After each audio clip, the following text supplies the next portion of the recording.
Welcome to Chat TV with Betty. We have a special guest for you today. This guest is a professional doula, and she gives services to mothers who are pregnant. She gives service to a vast number of people. Her name is Jaya, I think it's right, Harris. Welcome, Jaya, to the program on Chat TV. How are you today? Hi, Pastor Betty. I am doing well. I am blessed and highly favored. How are you? I'm wonderful, thank you. And I'm blessed that I have a guest like you, a special guest. Tell me a little bit about the doula. Uh, Tell me some things that the doula means to the audience out there who may not know. Yes, ma'am. So, a doula is a non medical professional who provides educational, emotional, and physical support along with advocacy. So, we are there when our birthing families are giving birth. We are there during pregnancy. We're there postpartum. We're just there through the whole experience and giving that support to our families that we serve. Good, good, good. Sounds like you're doing a thing of servitude. Yes, a servant unto God's people. How does a doula introduce her or his services to a mother to be? So there's a lot of different ways. My favorite way is going and speaking with their care providers. So that's looking like going to places that provide birth support already or the medical support, and just coupling with them. Word of mouth is a really really big thing in the doula community because you always have families who are looking for that support. Everyone's always connected. So those two ways, social media, we're in that age of technology, so that's one of the biggest ways to get all the word out. Yeah, and everything of those avenues. That's great. So word of mouth means somebody trusted somebody to do something, and they're going to trust their friends, family, and loved ones in your hands as a doula for your services for the mother to be. What are the advantages of having a doula at the bedside of a mother to be? Oh, there are so many huge advantages. Unfortunately, we've seen a lot of infant mortality rates. We've seen a lot of maternity rates. So having a doula by your side there actually decreases those rates a lot. We've seen from 2020 to now, there's been a lot less rates. There are still some, but as we are getting the word out about doulas, we are noticing that they are going down. Um, so there's being there for support. You may not have the knowledge that the medical staff, the information that they're giving you, may not have the knowledge. You may not understand what they're trying to share with you. We are there to provide that support. So really breaking down what they're expressing to you. We're there to speak up for you when you don't have a voice, right? You're going through labor. It's a painful experience, but we're there to be able to help you, articulate what you needed to say to the medical team, to your staff, to even those who are there to support you outside of us. We're there for physical support, just providing that relief, being there to really just help you through that whole process. Birth is a journey. Uh-huh. Every So birth it is not the sounds like same. so it sounds like, if I may say, that I run a business called Stress Less for Success. The mother wants to have a successful birthing, and she wants to have a healthy baby, and she wants herself to be healthy at the same time. So it sounds like what you're saying is you're connecting with the mother in ways that perhaps the medical team, they're focusing on what to do medically, instruments and timing and all of that. But it sounds like you're also there to give mental support, physical support. In other words, you may be able to hold the hand. They can't hold the hand because they're working with their hands.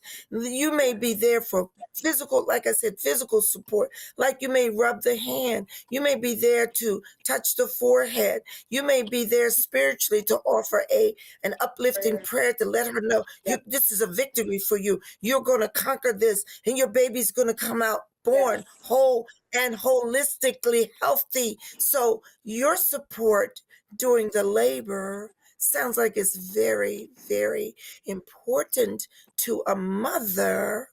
who wants to be able to be successful in the delivery of her baby or babies, as we know. Yes.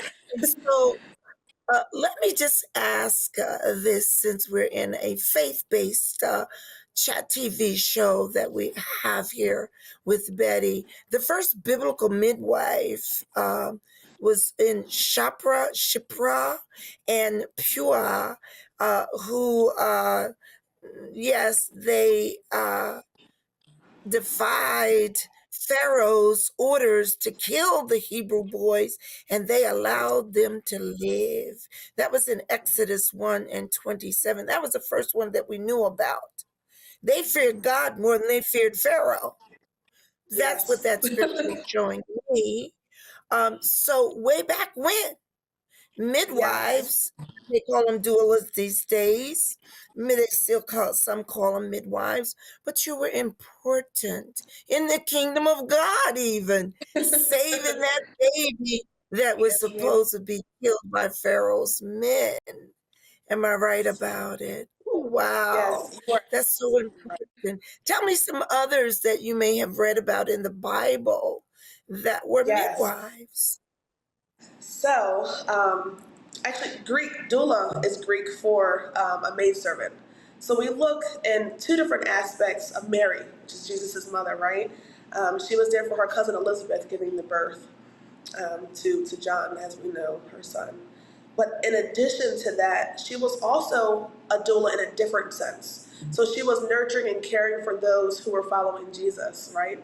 She was there during, the time of his teaching. So she's always one of my favorites. I think she's the most prominent because she just gave that love and support that was needed to people outside of mothers, right? As doulas, we also give support to the families and those surrounding the immediate birthing person. So she's my biggest inspiration. She is the one that I speak about the most.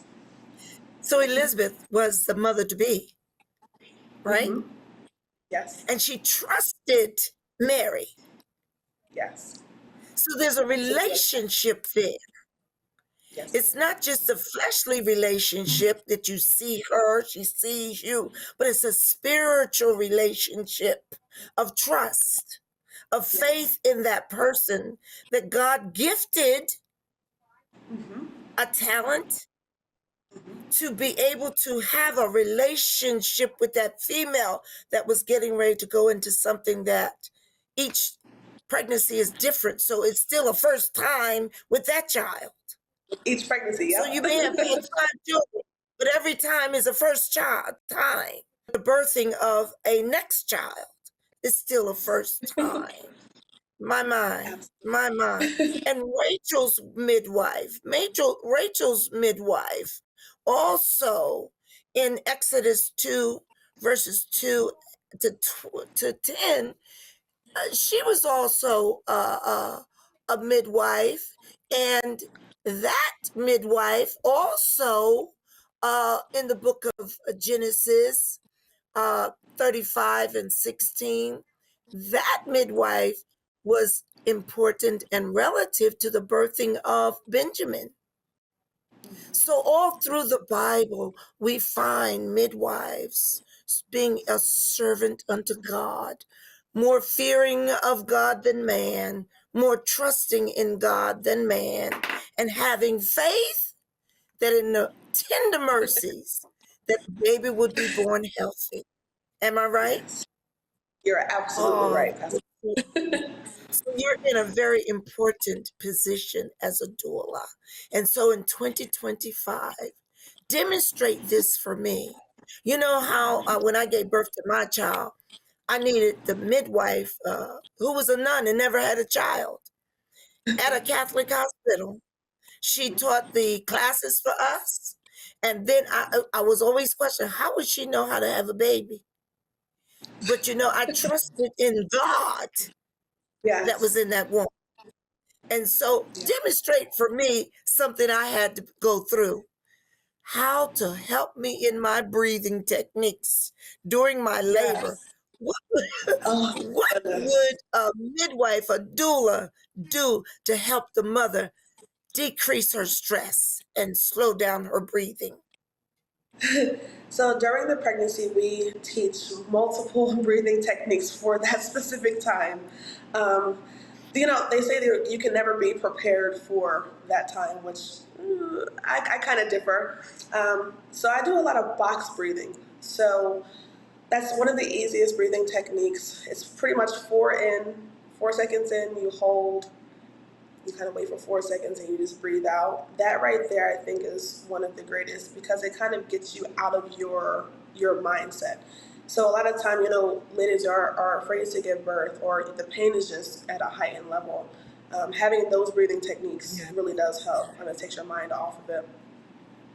Um, Wow. that's one of my go-tos. So it relaxes, in other words, the mind, the Yeah. body Yes. follows in relaxing the muscles. So as the baby Yes. is coming through, the muscles are Or relaxed. There's no yes. pressure on the nerves. Am I right? And Yeah, you're right. also, uh, so in all of that, let's talk about the different stages, the antepartum, the postpartum, the all of those stages, the techniques during those breathing times, because we always have to breathe. If we're alive, we're breathing.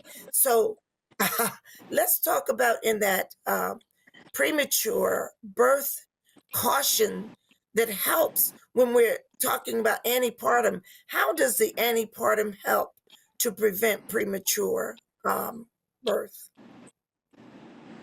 I'm sorry. I want to have you rephrase that. Is that fine? Yes.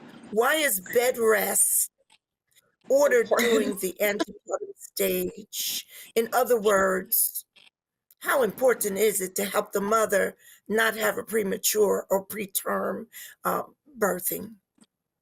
Yes. So there's a lot of factors in that. I think God plays a huge part. So He's going to do what He's going to do, right? So we can't really control what He does there. But really making sure that we're taking care of our health as a whole. Making sure that going through your pregnancy, you're making sure you're drinking your fluids, you're eating the right the right foods to help with the whole pregnancy to support that pregnancy. A really really huge thing I think that mothers forget is that no, you're not stuck doing nothing. You are able to do some things. I always tell mothers that I encounter, make sure that you're doing enough but not too much. So making sure you're getting your movement in, but not moving in the way that could potentially cause you to go into preterm labor. So we talk a lot about, walking. Walking is one of the best things that you can do during your labor. Is getting your heart going, is getting your blood going. Those muscles are moving, but we don't want to do too much because too much of anything can turn into a bad thing.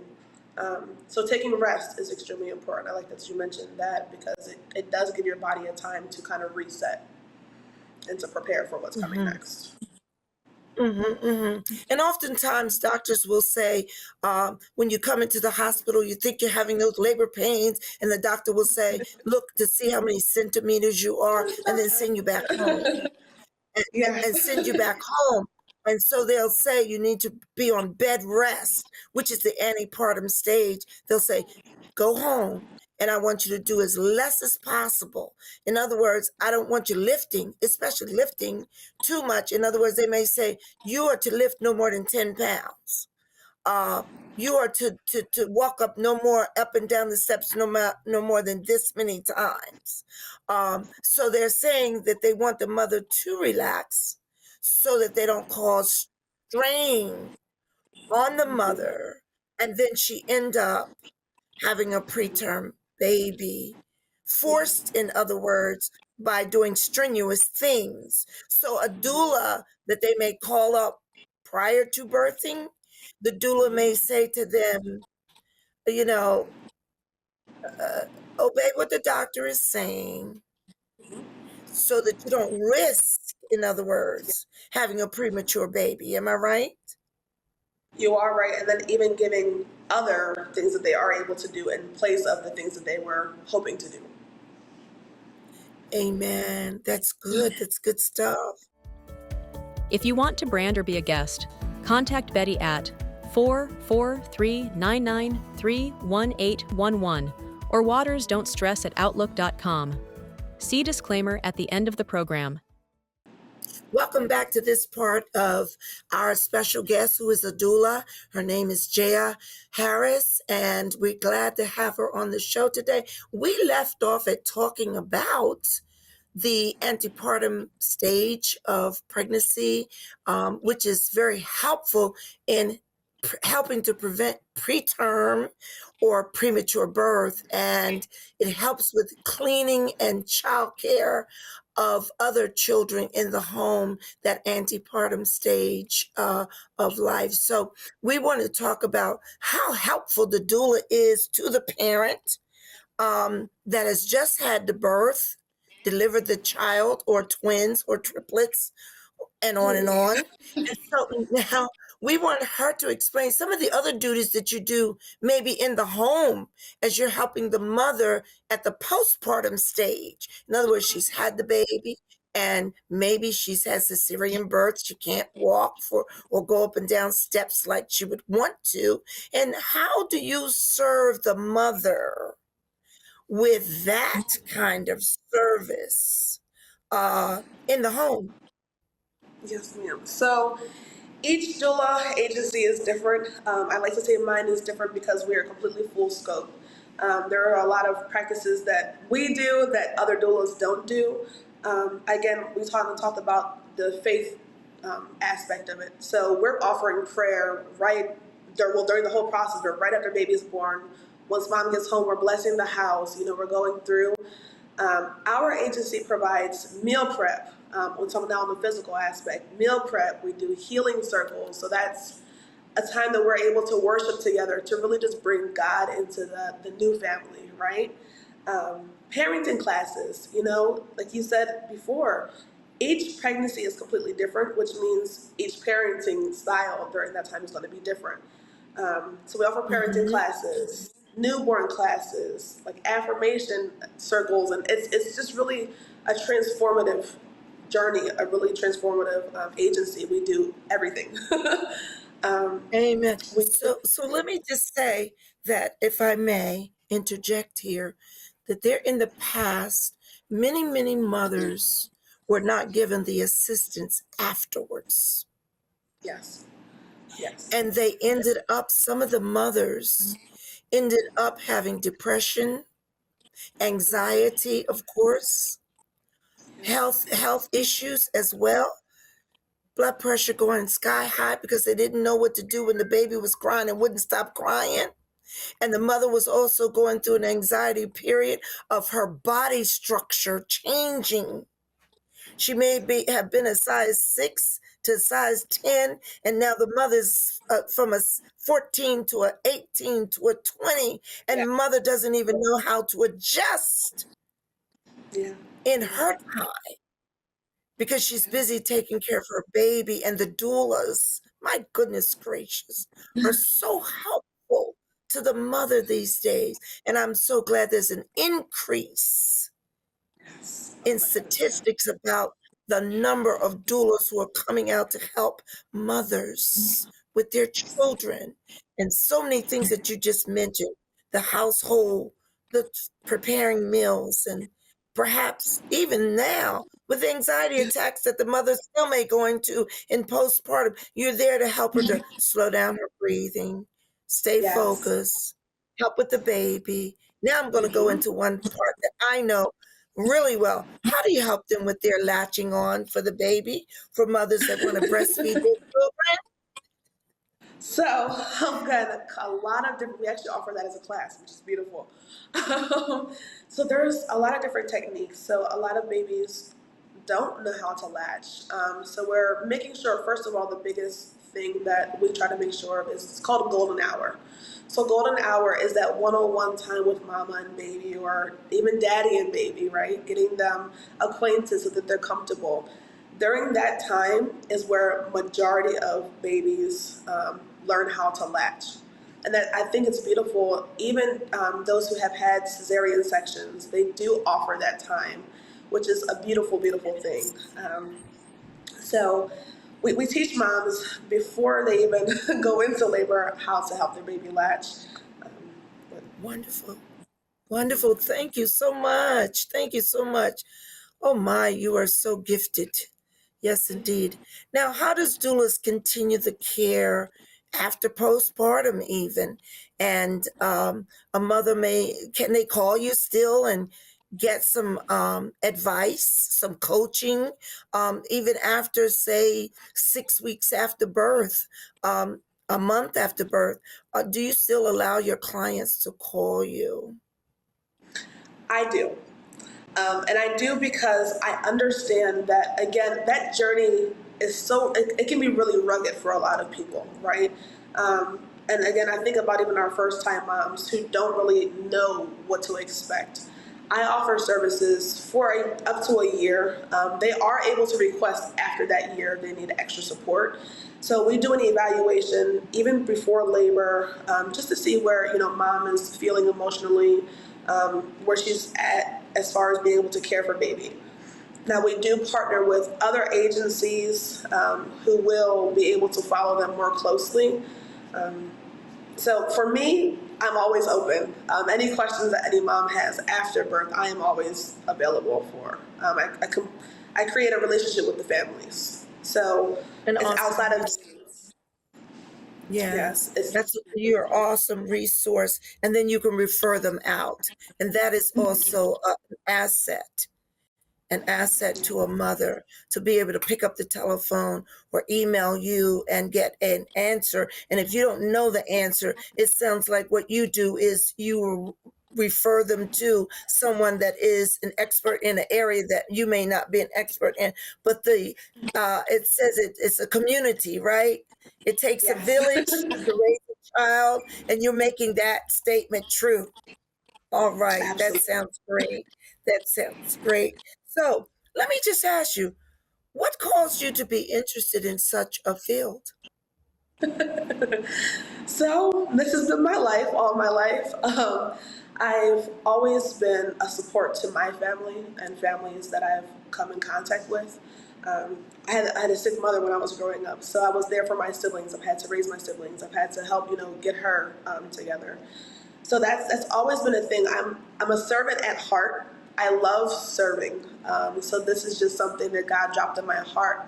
I actually didn't know what a doula was, or that this was even a thing until he told me to write the vision. He told me to just go out and seek knowledge. So I found I was working one day and it just dropped in my lap, literally, and it was there. And I asked, God, why He called me to this, and that's exactly what He told me, that He prepared me for this all of my life. So that's something that is embedded. That is good. So actually, let me just go down a small list. You already had bedside manner.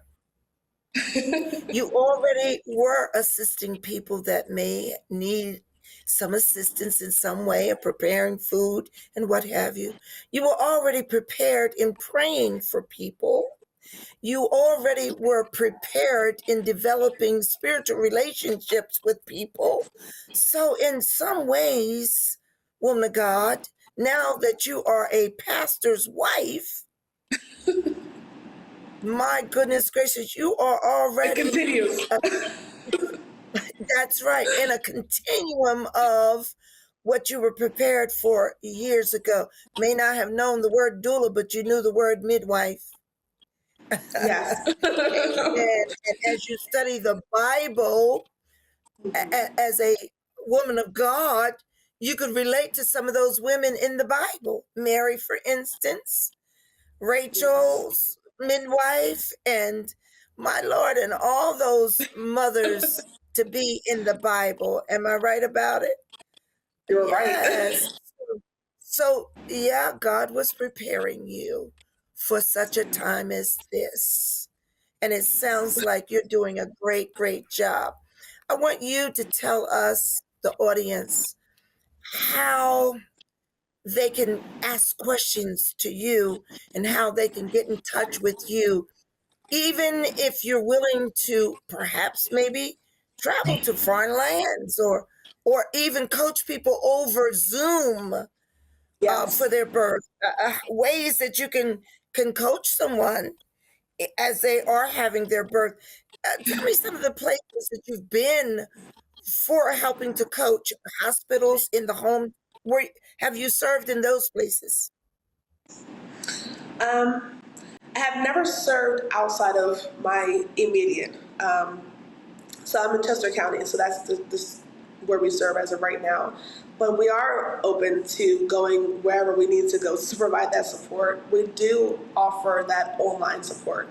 So that's via FaceTime, that's Zoom, that's Google Meet, whatever platform mom has, whatever is accessible to her. We're open. We're completely Amen. open. Yes. Yes, So, can you give them an idea of how they can contact you? Your website, absolutely. for instance. I know that it will be up and they can see it during the show, but I want you to speak it because when they hear your voice, they know that you're opening the door of an invitation. Right. So our website is actually available via our Instagram page. We are in the process of getting all that stuff together, but we will, make sure we share that. Our Instagram is Wrapped Destiny Doula Care. All of our contact information is there. All of our social medias, all of our emails, phone numbers, everything is available. Hmm. Yes, indeed. And um, when you are in your church, could you tell me a little bit about the audience there? Have you served anyone that's in your worship center? I have. I You have already. a few years back, but yes, we have definitely served on both capacities. Hmm. Yes. So that's good to know. Because if the people, as they say, if the people in your home and your family trust you, others will too. That sounds good Yes, because ma'am. normally we're not as much welcomed in the home as we are outside the home. But now your experience and your skills are being welcomed in the worship center, in your family, Yes, and in your community, and that is yes, something good to say about you. I just want the audience to know that if you know of anyone out there who don't have a doula, please reach in to call Jay uh, Harris and ask questions. She welcomes your questions, audience. And please, please, please contact her. Just if you just want to know more about it, do reach out to her. And I'm sure she'll be willing to answer your questions about doula. The rate of deaths at birth, let's speak about that. We have about 20 seconds to talk about that. yes, Statistics ma'am. from 2022. Yeah, so from 2022, we're looking at 49.5 deaths out of every 100,000. Now, that may not sound like a big number, but that's extremely huge, especially because we're losing our moms. That's for our African American communities. Other communities, we're looking at 27%. And it really is, it's shattering because you would think that, this particular community would have enough support. I mean, the community as far as birthing parents. Um, that they would have more support because they are bringing life in, but that's not always the case. Um, but I will also, I'm putting out that information via our social media as well, and even classes and seminars, so we can talk about that more deeply, because that is a huge I issue that thank we're you so facing. much. I thank you so much for sharing that a bit of information, which is very important in the African American community to know that the statistics don't seem high, but they certainly are very high. That's too high if there's one. So I thank you for being on Chat TV with Betty. I hope the audience will give you a call. Have a great day, and we look forward to hearing from you again. God bless.